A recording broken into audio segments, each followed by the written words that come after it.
విజయం సాధించి పాండవులు ధర్మయుద్ధంలో గెలిచారు. కానీ గెలుపు అనంతరంగా వాళ్ళ మనసుల్లో ప్రశ్నలు మొదలయ్యాయి. వేదన, బాధ, కోల్పోయిన వారి జ్ఞాపకాలు.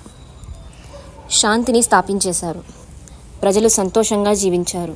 కానీ అంతరంగంలో ధర్మం ఏంటి, న్యాయం ఎక్కడిది అనే ప్రశ్నలే మిగిలాయి.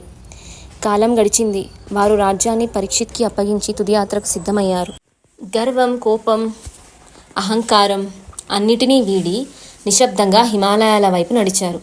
ద్రౌపది పడిపోయింది. ఆమె ప్రేమలో అసమానత్వం. నకులుడికి తన సౌందర్యానిపైన గర్వం. సహదేవుడికి తన జ్ఞానం పట్ల గర్వం. అర్జునుడికేమో తన ప్రతిజ్ఞను నిలబెట్టుకోలేకపోయానే అనే బాధ. భీముడికి తన బలం పట్ల గర్వం. చివరకు ధర్మరాజు ఒక్కడు మాత్రమే మిగిలాడు. ఆయన పాదయాత్రలో ఒంటరి మాత్రం కాదు, తనతో పాటు ఒక కుక్క కూడా ఉంది. ధర్మరాజుకి మాత్రమే ఆ స్వర్గం తలుపులు తెరిచింది. ఎందుకంటే అతను గెలిచింది యుద్ధంలో కాదు, ధర్మంలో. ఇది మహాభారతం. ఇది మనుషుల లోపాలలో నుంచి వెలిసిన గొప్ప పాఠం. నిజమైన గెలుపు బాహ్య శత్రువుపై కాదు, మన లోపాలపై. చిన్న చరిత్రలు చూసినందుకు ధన్యవాదాలు.